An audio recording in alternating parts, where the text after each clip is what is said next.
नमस्कार, मैं रवीश कुमार। आज भारत के प्रधानमंत्री नरेंद्र मोदी ने कोई रैली नहीं की। इसका यही मतलब हुआ कि आज उन्होंने कोई झूठ नहीं बोला, उन्होंने किसी समुदाय के खिलाफ नफरती बात नहीं की और ना मुसलमानों का नाम लिया। 2024 के चुनाव में आज का दिन गजब का दिन है। इस दिन को गैर झूठ दिवस, गैर नफरती दिवस और गैर मुसलमान दिवस के रूप में याद किया जाना चाहिए। हमारे पास कोई सूचना नहीं कि प्रधानमंत्री ने आज रैली क्यों नहीं की, ना उन्होंने इस बारे में कोई ट्वीट किया। बड़ी बात यह है कि रैली नहीं करने के कारण आज उन्होंने कोई झूठ नहीं बोला है। कल के अखबारों में यही हेडलाइन छपनी चाहिए।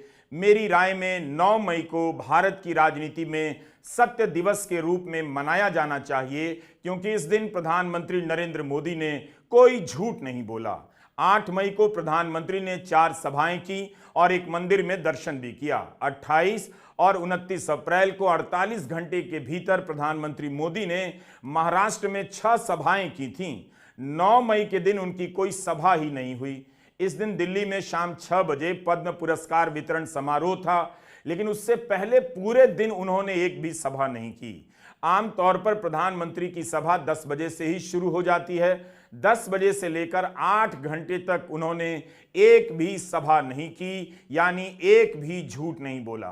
प्रधानमंत्री मोदी के ट्विटर हैंडल पर भी कोई सूचना नहीं है। उन्होंने अंबानी और अदानी को लेकर भी कोई ट्वीट नहीं किया है। थोड़ी देर के लिए मन घबराया था कि कहीं अंबानी अदानी का नाम लेने के बाद खुद को आराम तो नहीं दे रहे।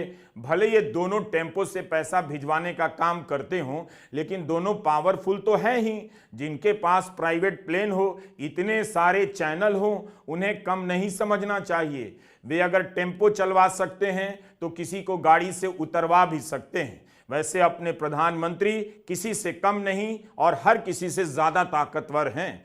10 मई को प्रधानमंत्री मोदी की 3 सभाएं लगी, तो क्या उम्मीद की जाए कि वे शुक्रवार को किसी सभा में उस टेम्पो को पेश करेंगे, उन बोरियों को पेश करेंगे जिनमें नोटें भरकर कांग्रेस को पहुंचाई गई। हमने खुद से भी खोजने का बहुत प्रयास किया और किसी को भेजा भी कि वे जाकर दिल्ली में चलने वाले ऑटो की छानबीन करें, लेकिन जिन्हें भेजा वही नाराज हो गए कि ऐसे कोई किसी भी ऑटो की जांच नहीं कर सकता है, ये काम ईडी का है और सीटी आप हमसे बजवा रहे हैं। हमने भी कहा ऑटो छोड़ो, कार से घर आ जाओ। बड़े लोगों की पर्सनल सवारी पर नजर वैसे भी नहीं डालते, उनसे दूर ही रहो। बंदा झट से वापस आ गया।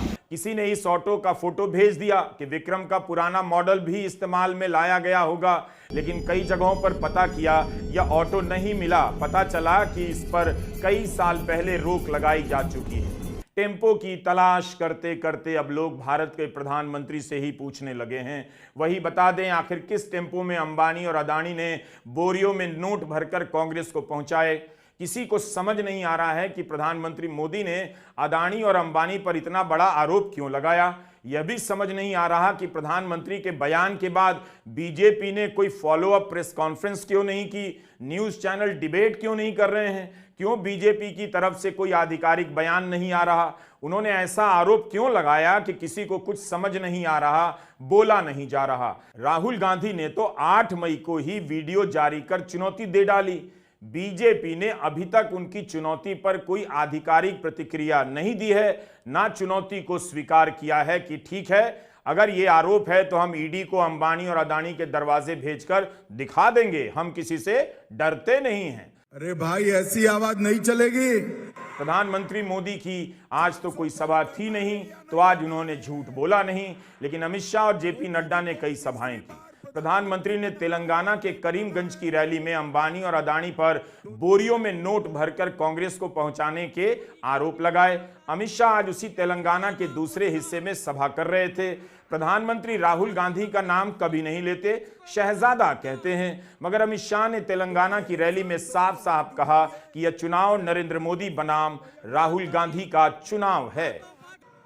ये 2024 का जो चुनाव है, ये राहुल गांधी वर्सेस नरेंद्र मोदी का चुनाव है। भाई और बहनों, ये चुनाव राहुल गांधी की चाइनीज गारंटी के खिलाफ मोदी जी की भारतीय गारंटी का चुनाव है। तेलंगाना के भोंगीर की सभा में अमित शाह ने कई आरोप लगाए। मगर उन्होंने भी अंबानी और अदानी वाले आरोप को नहीं दोहराया, ना किसी प्रकार से जिक्र किया, ना ही उनके नाम से समाचार जगत में कोई बयान गूंज रहा है कि अमित शाह ने अंबानी अदानी के आरोप को लेकर कुछ बोला है। ये चुप्पी क्यों पसर गई? क्या बीजेपी भी सन्नाटे में है कि इस पर किसे चैलेंज करें? ईडी को चैलेंज करें कि जाओ जाकर राहुल गांधी और अंबानी अदानी के घर जाकर वो टेम्पो ले आओ, बोरियां तो कम से कम लेकर आओ, भले नोट खर्च हो गए होंगे। प्रधानमंत्री का यह एक ऐसा बयान है जिस पर बीजेपी को समझ नहीं आ रहा कि इसके बाद कांग्रेस पर हमला कैसे करें। बीजेपी को कम से कम राहुल गांधी की चुनौती का जवाब देना ही चाहिए था। नमस्कार मोदी जी, थोड़ा सा घबरा गए क्या? नॉर्मली आप बंद कमरों में अदानी जी अंबानी जी की बात करते हो, पहली बार आपने पब्लिक में अदानी अदानी अंबानी बोला। और आपको यह भी मालूम कि ये टेम्पो में पैसा देते हैं? क्या ये आपका पर्सनल एक्सपीरियंस है क्या? एक काम कीजिए, सीबीआई ईडी को इनके पास भेजिए ना, पूरी जानकारी करिए, इंक्वायरी कराइए, जल्दी से जल्दी कराइए, घबराइए मत मोदी जी। और मैं देश को फिर से दोहरा के कह रहा हूँ, जितना पैसा नरेंद्र मोदी जी ने इनको दिया है ना, उतना ही पैसा हम हिंदुस्तान के गरीब लोगों को देने जा रहे हैं। महालक्ष्मी योजना, पहली नौकरी पक्की योजना, इन योजनाओं के माध्यम से करोड़ों लाखपति बनाएंगे हम। इन्होंने 22 अरबपति बनाए हैं, हम करोड़ों लाखपति बनाएंगे। जाहिर सी बात है, अंबानी अदानी के पीछे ईडी भेजने की चुनौती बीजेपी कैसे अपने स्तर पर स्वीकार कर ले?